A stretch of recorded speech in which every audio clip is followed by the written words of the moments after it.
We built this company up, Uranium Resources, and we built a number of operations. We developed a technology that borrowed from the oil and gas industry. Instead of digging into the ground and dewatering to put men and women in the ground to recover the ore, we actually drilled water wells into the ore. The Texas Hill Country is one of the most beautiful places on earth. In this podcast, recent Hill Country resident Tom Fox visits with the people and organizations that make this one of the most unique areas of Texas. Join Tom as he explores the people, places, and their activities of the Texas Hill Country. Hello, everyone. This is Tom Fox. Welcome to another episode of the Hill Country Podcast. Today, I'm visiting with Harry Anthony. Harry and I share a joint love of Texas history, a joint love of Kerrville and the Hill Country. And as I got to know Harry, he has a really unique professional background. So I asked him if he'd come on the podcast and tell us a little about it, and he's taking some time to do so. So thank you. Yeah, you're welcome. Thank you. So you were in the uranium industry. You're the first person I've ever met who was in the uranium industry. But what was your professional background that led you to that industry? Oh, okay. Well, it started back, I guess. I have a couple engineering degrees from Penn State University in engineering mechanics, and that's sort of being the jack of all trades but a master of none. But so I had a really broad background in engineering, chemistry, physics, so forth and so on. I got a master's degree in that, and started my career with Union Carbide back in 1970 in Marietta, Ohio. And they had me in a hydrometallurgical facility that we were recovering tantalum and columbium from slags that were sent from Thailand. And later on, I got to do a little submerged arc furnace work in Marietta. They had about 1,200 employees. And then eventually electrolytic chromium. And about the end of 1975, I was called into the plant manager's office, and the opportunity has come up in South Texas for uranium mining. And this was a ground roots project north of the town of Benavides, which, if you're familiar with South Texas, Benavides is probably about 80 miles due west of Corpus Christi, out in the boondocks. And so to escape the winters of Ohio and opportunity, and uranium or nuclear was sort of a upcoming industry, I thought. And so my wife and myself, our 3 dogs, a cat, and 2 horses, we trailered up and we headed down to South Texas. And it was a pilot plant, eventually turned into a commercial plant of Union Carbides. This was 1976 through all of 1977, at which time I joined another company that was just forming, a small company, called Uranium Resources. And I was probably one of 2 technical individuals. And again, the aim was uranium mining in South Texas. We got started in, I think, April of 1978. And the following year, we had 3 Mile Island. And anyway, that story can go on. But from there, we built this company up, Uranium Resources, and we built a number of operations. We developed a technology that borrowed from the oil and gas industry. Instead of digging into the ground and dewatering to put men and women in the ground to recover the ore, we actually drilled water wells into the ore and circulated the groundwater and adding a little bit of gaseous oxygen to the water. And by doing that, you kind of reversed Mother Nature's depositional process.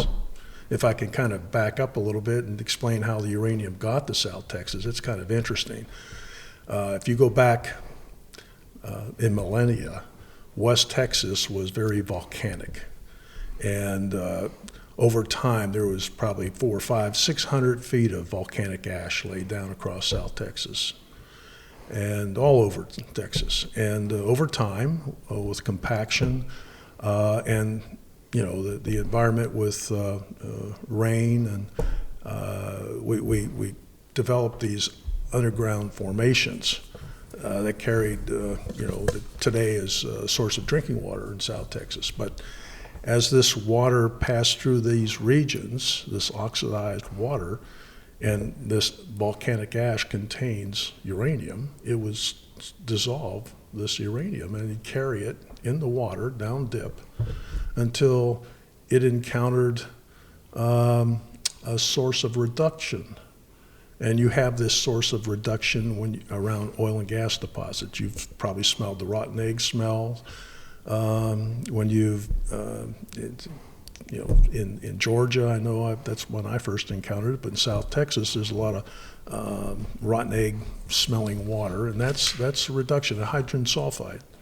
And as this uranium migrated in a level closer to the surface, and these deep-seated faults and fractures were emitting these reduction gases, the uranium precipitated out again on sand particles, very similar to the candy coating on an M&M. Over geologic time,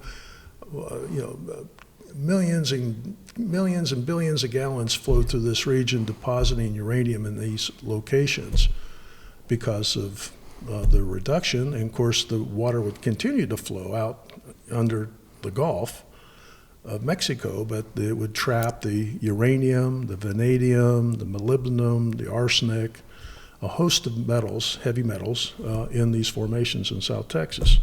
So throughout, most of South Texas, San Antonio south, if you test the water, you'll find it's high in some cases arsenic, molybdenum, uranium, radium. So it came here. It was transported into this region. And what our industry did was just reverse the process by adding oxygen back in to solubilize the uranium, and then just pumping the water through the zone. And then when it was extracted to the surface, we would run it through a Culligan water softener like you have at your home. Instead of taking calcium out of the water, it took out dissolved uranium. And so you may circulate, say, 5 million gallons through these columns, and you would end up, after you took the resin and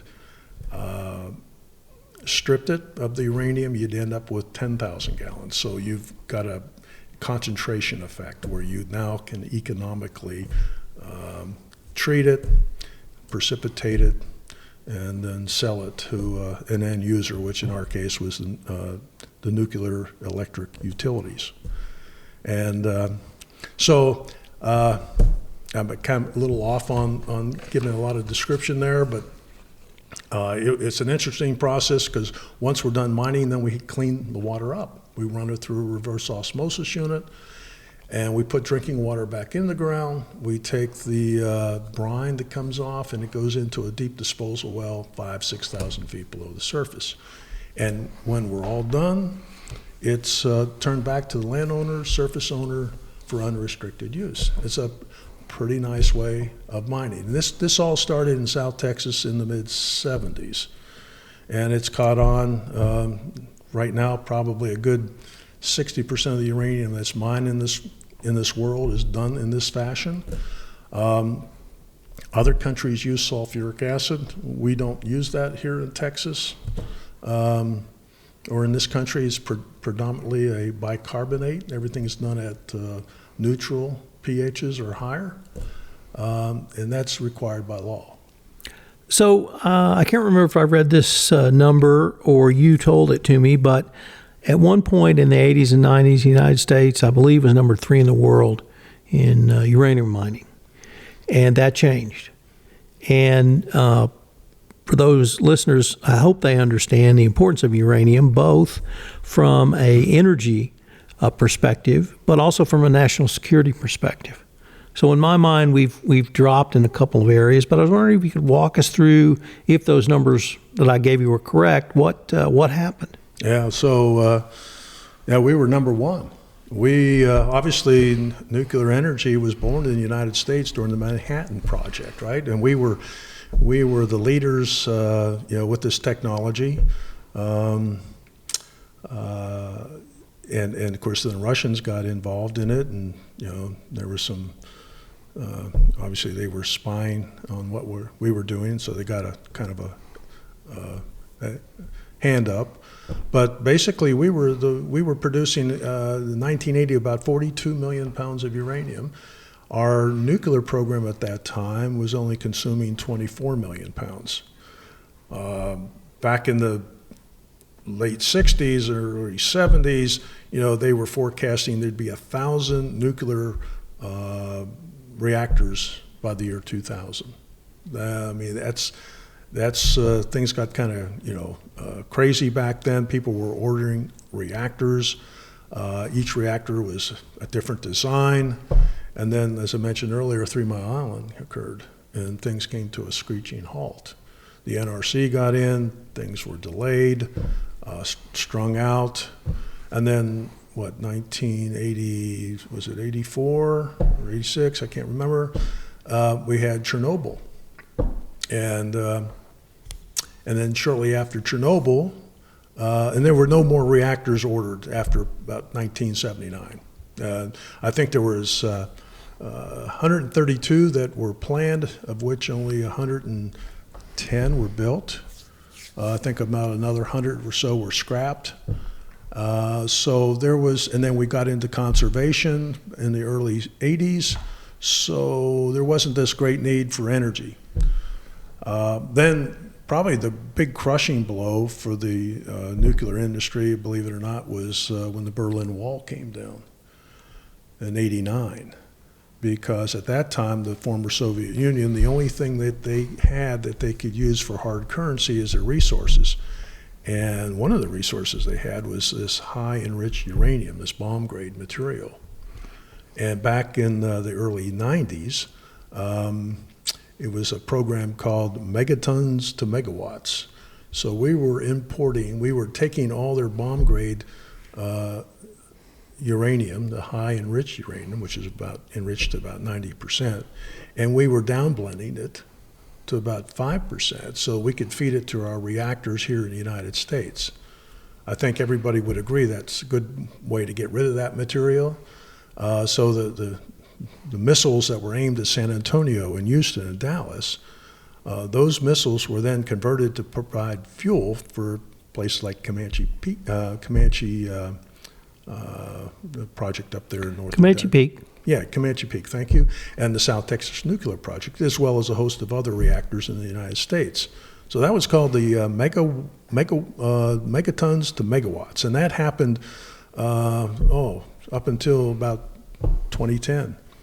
And of course, at that time, there wasn't a need to do any uranium mining because that represented probably there were 20 million pounds of that stuff coming into our country every year. We're burning about 50 million pounds a year currently. We have 93 reactors online right now. So there's from about 1990, there was very little effort for exploration, for capital input. Because this material was flooding our country, the price of uranium dropped to $4 a pound, where it was when I started back in 1976. And it had gotten as high as $47 a pound in 1980. 2004, still around $4 a pound, and 3 years later, it's $137 a pound. There was a kind of renaissance in the nuclear industry. And then we had, then there was in 2008 we had the financial collapse, and then in 2011 there was Fukushima. There was just so many problems out there, and yet, in my opinion, generating electricity with the atom is probably the safest, cleanest way to go.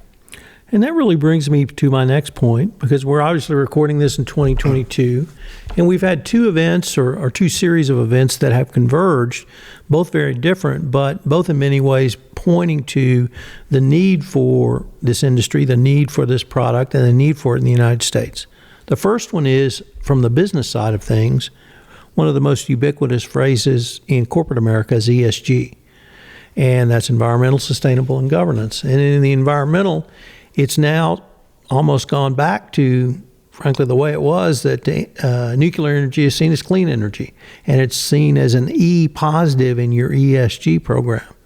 The second event happened a little more recently, about 6 weeks ago, when Russia invaded Ukraine. And if it's true that Russia could put a lot of product into the world market, and that product is either no longer available to us or we are not going to pay for it any longer, that would, to me, speak to the national security issue that I tried to bring up a little bit earlier. So I was wondering, Harry, if I could get your thoughts on, have we just come full circle? Is it the song remains the same, or is there something else going on?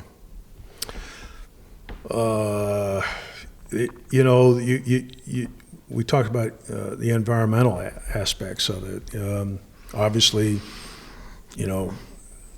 anybody in their right mind would say, except for the disposal of the uranium, and there are options there that they can take this spent fuel and make it into mixed oxide and put it back in the reactors, because only like 5% of the uranium is actually used. There's 95% of the spent fuel is not used, and it can be processed. In terms of uranium imports, as I mentioned earlier, we were number one back in, always up until the 80s. We're number 13 or 14 in the world right now in production. In fact, right to this day, we're not producing a single pound of uranium in this country, and yet we consume 50 million pounds a year. We're dependent upon the likes of Russia, Kazakhstan, Uzbekistan, Malawi in Africa, Namibia. Of course, there's Australia and Canada. But our country, even though it has a wealth of uranium resources, we're not producing it because we can't produce it for the cost that the current spot market is. I think it's around $62 today, which is below where it was in 2011 when Fukushima hit. And now we have inflation at 8%, 10%. You pick your number. So to compete in the world, and we're competing against a lot of companies that are state-owned. They're not private, individually, companies with their stockholders. They're owned by the government, and so these other countries can get permits in a timely fashion. There's no really opposition like we see here in our country, where you have environmental groups that will try to oppose and delay any kind of permitting. And so the Soviets have been very, very clever in their marketing. They get geopolitical influence by going into likes of South America and Southeast Asia, Africa, offering to build these developing countries nuclear reactors. They'll loan them the money. They will build the plants for them. They'll provide the fuel. They will then train them how to operate. And at the end, they'll take the spent fuel. All along, they get geopolitical influence in these regions. And in the United States is just, they have dropped the ball in that regards, as we've seen. So, uranium is it's a very unique element. It's a very tough industry. There are lots of regulations. It's more highly regulated than the oil and gas industry, because we not only answer to the Texas Railroad Commission, but we have to, We're regulated by the EPA, the NRC, the TCEQ. It's a whole alphabet soup of agencies that all have their own unique requirements. And yet, how we mined, there's never been any issues anywhere that I'm aware of on what we call in situ recovery. So in terms of, I was talking to a friend of mine who is doing the ESG, and for his company, my former company, and it's something new. Apparently, he told me that the investors are interested in because they want sustainability. So, I've seen companies come in and take over projects and then not do what the prior owners had obligated to do. They've changed they've changed their operations. The schedule of how things happen because the marketplace changes, and it's a tough business, and I can't really speak much further on the ESG side of it because this is all kind of new. It's kind of, I think it's to keep the carbon emissions at a low point to balance it out. I know he was telling me that he had a consultant came in who looked at every car that the company had and had to figure out how much carbon dioxide was emitted each year from each vehicle, and then they had to go buy carbon credits. They had to talk to the utility and pay a little bit extra for their kilowatt hours to make sure it's renewable energy and it's not being generated by gas or coal. And so it's a whole new world out there. When I started, it was just a technical thing, and then got into public relations, and then it got into, politics. I've spent years up in Washington trying to educate our elected officials about security of supply, because we were shutting down the industry. We were bringing in uranium from all over the world, and some of these places, like we've just noticed in the last 6 weeks, may not be our friends. I think Germany found this out, and our public utilities heavily buy uranium from Kazakhstan, Uzbekistan, Russia. I believe about 40% of the fuel that's used in this country come from those countries, and they can turn the key and shut that supply off at any time, and then the utilities have to decide how they're going to find the uranium to replace what they've contracted. Like I said, it's an interesting world that we live in right now. So let me change the focus just a little bit to some things you're a little more passionate about, or at least passionate about now. So I first ask, what brought you and your wife to Kerrville in the Hill Country? Well, I think it was more my wife. We lived, I think, 43 years down in Kingsville, but we came up to Kerrville for the first time in 1981, 82, and she saw this town, had a Baskin Robbins, and what else did it have? It had a yogurt place, and she at that time I think we were interested in yogurt, and then we revisited the place in '97. The Hill Country is just a beautiful place. We've looked all over. I've traveled all over the world, all over this country, and there's nothing that really can hold a candle to the Hill Country. It's got live water. It's got hills.